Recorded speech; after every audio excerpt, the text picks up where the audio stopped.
नमस्कार, मैं अंजना और आप देख रहे हैं जन हितैषी। आइए शुरुआत करते हैं इस वक्त की बड़ी खबर से। तमिलनाडु राज्य परिवहन की बस नंबर 70 से कभी आपको सफर करने का मौका मिले तो आपकी मुलाकात उस शख्स से होगी जिसे लोग द ट्री मैन के नाम से जानते हैं। ट्री मैन, जो कि वास्तव में 70 नंबर बस का कंडक्टर है, एक बड़े परिवर्तन का नेतृत्व करता रहा है।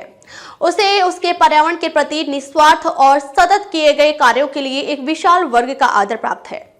एम योगनाथन लगभग पिछले 3 दशकों से पर्यावरण को बचाने के लिए जूझते रहे हैं। इन वर्षों में उन्होंने अपनी ही कमाई से तमिलनाडु के 32 जिलों में 3 लाख से अधिक पौधे उगाए हैं।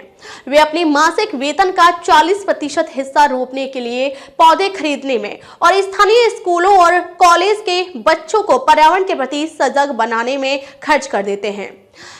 योगनाथन एक मध्यम वर्गीय परिवार से आते हैं। अपने स्कूल के दिनों में वे झुलसाती गर्मी में पेड़ों की छाया तले बैठकर प्रकृति पर कविताएं किया करते थे। उनका यह संघर्ष तब शुरू हुआ जब 1987 में वे नीलगिरी में रहते थे।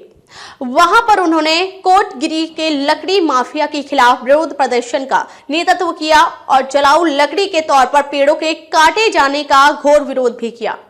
योगनाथन 12वीं के बाद की अपनी पढ़ाई को भले ही जारी नहीं रख सके, परंतु प्रकृति मां से सीखना कभी छोड़ा नहीं।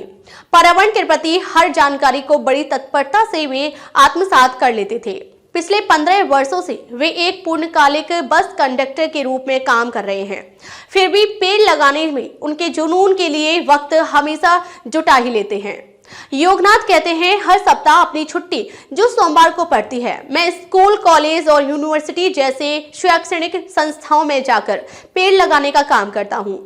योगनाथन की रणनीति एक साधारण आइडिया पर आधारित है जिससे श्रेष्ठ परिणाम मिलते हैं।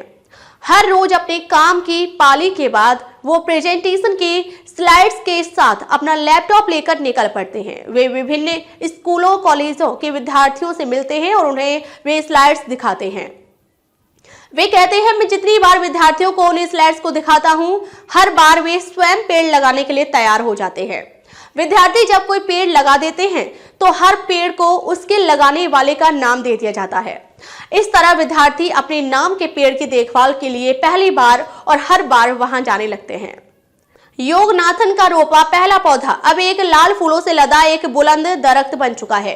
पौधे के रोपे जाने के बाद योगनाथन उस पेड़ वाले विद्यार्थी का पूरा पता ले लेते हैं और पौधे की देखभाल के लिए लगातार संपर्क में रहते हैं। आज तक वे 3700 से ज्यादा स्कूलों में जाकर बच्चों को पेड़ों के महत्व से वाकिफ करा चुके हैं।